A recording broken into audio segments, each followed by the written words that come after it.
Wow. What is happening to me? I'm burning up. It's gonna be okay, Lizzie. Oh, it's not. Oh, God, it's not. Listen to me. Something is wrong. Something is wrong with me. Lizzie, I know. That's why we need to get you help. I'm dying. I'm dying. What's happening? What's happening? Oh, my God. What's happening? I don't know. Oh, my God. What is it? I don't know. What the fuck? Okay, alive.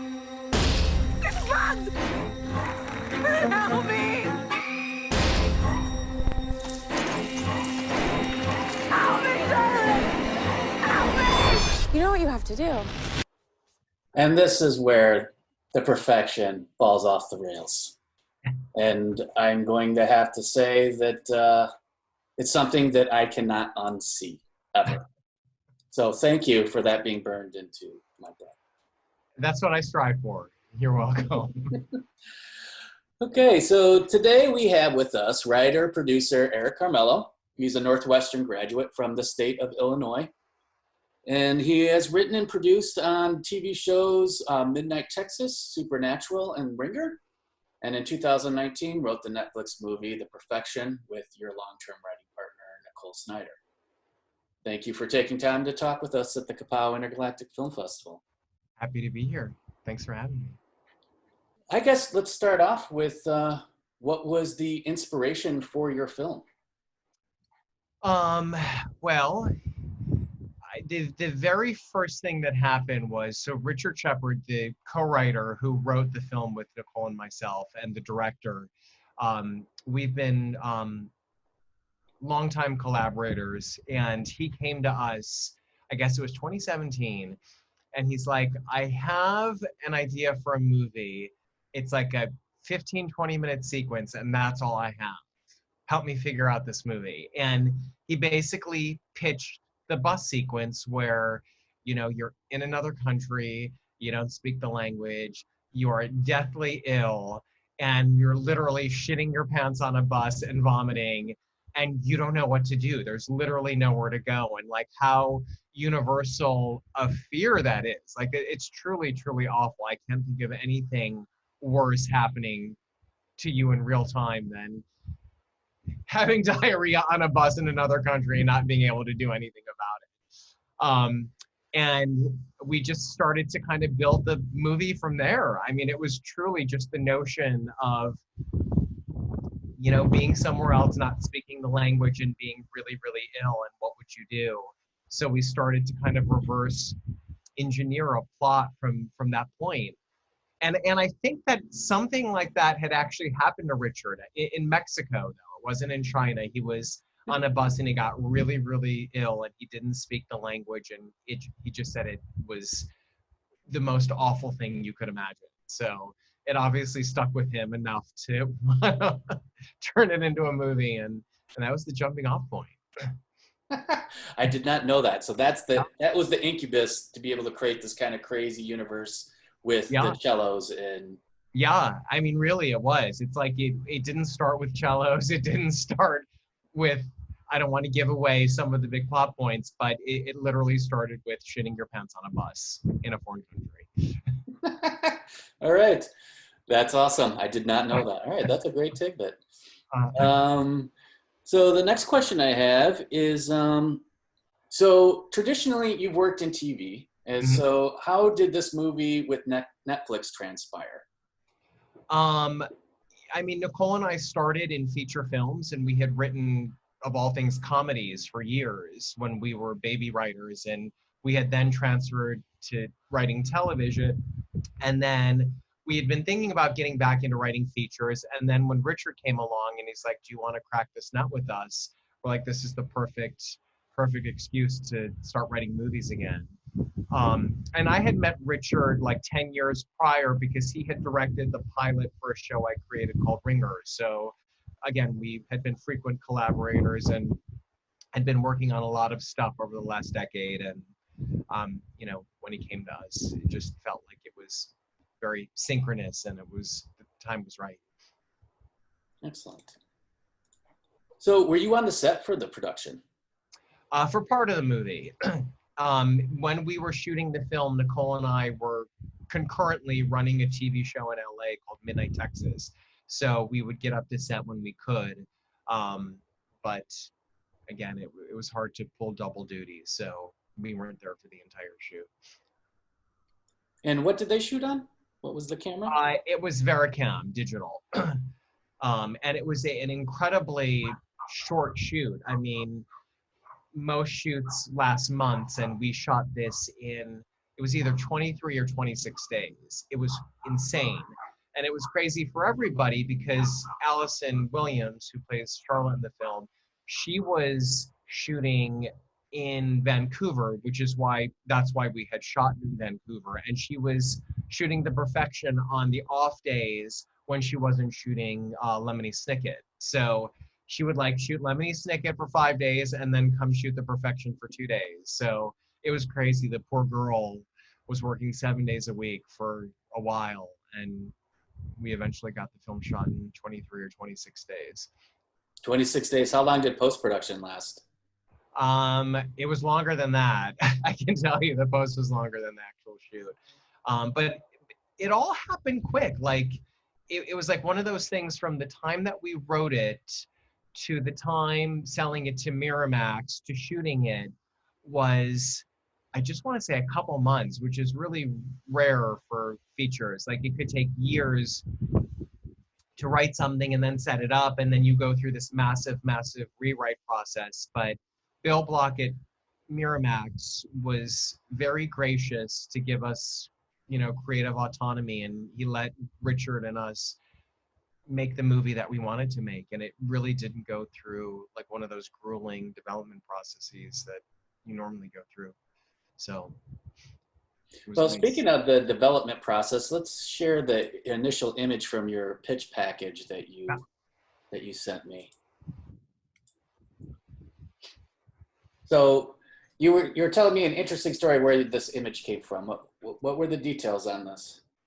Yeah, so there's a famous photo, I want to say taken like in the early 1900s of a bare woman's back, and it had like the two kind of curvy slats that cellos have, and another woman was playing her back as if it were a cello. And that was kind of the jumping off point for the poster. Like Richard, Nicole, and I really liked that image, and at the time, I think we were taking the movie to AFM, and Miramax's marketing department came up with 5 or 6 different mock-ups, kind of doing the horror movie version of that image. And this is the one that we had settled on, which I think it's really cool. It's a really arresting image, and I love it. It makes my back kind of creepy. Yeah, yeah. And so this is what they ended up marketing correct. After the movie was released. Yes, that is correct. And that's Netflix. Once Miramax had sold it to Netflix, Netflix's marketing department had come up with, I want to say 5 or 6 different versions of this poster, and this is the one everybody settled on. Yeah, I love the red and yellow tones and how everything's really mixed well together. Yeah, and like her kind of like halo in the background. I love that. That whole set was so beautiful. That was in Vancouver, but the room that they called it, originally it was called, it's funny because the script had gone through a couple of different iterations, and I believe where we landed it was called the Chapel, but originally it was called the, oh God, now I'm forgetting what the room was called. It'll come to me, but it wasn't the Chapel. It looks like you guys, is that the same font? Yeah. It's the same font. Normally that doesn't happen. Like I've designed like a bunch of posters that have been distributed, and part of the iteration, or like whether it was the pitch package or it was part of the festival package, mine never ends up in Walmart. It never. Right. Yeah, it's cool font, and I love the backward E, and it's just cool. What was that supposed to be symbolizing? Like the two of that, the two? Yeah, like these two girls were kind of a yin and a yang, and they were like mirror images of one another. So it was kind of symbolic of that reflective aspect of their parallel tracks and their parallel lives. So do you know who designed your poster? Who was the designer on this? The Netflix one, Mm-hmm. I honestly don't. Again, it was the Netflix marketing department, and I mean they're a machine there. They know what they're doing. I guarantee that. But there were a lot of people that I think had their hand in it. So. And so what was the film festival effort like for your film? So when we had shot it for Miramax, we didn't have distribution yet. So generally speaking, you kind of do the festival circuit, to get distribution for your film. And truly what dictates what festival you end up in most of the time is when you're done editing your film. So like if you fall between like Sundance and Toronto, like you kind of go with, whatever the closest festival is. And we had finished doing post around mid-September, early September, if memory serves. And we had submitted it to Fantastic Fest, and it was a very late submission too. Like I think they had closed the doors, but they saw the movie and they really dug it, and they allowed us to premiere there. So, Awesome. But it's a big kind of like horror sci-fi genre film festival in Austin. What month do they normally? What month do they normally run it? Fantastic Fest? Yes. September. September. Okay. Yeah.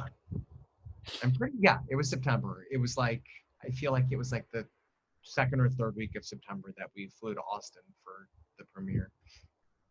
So from original concept to when you got distributed, how long was that? 3 years?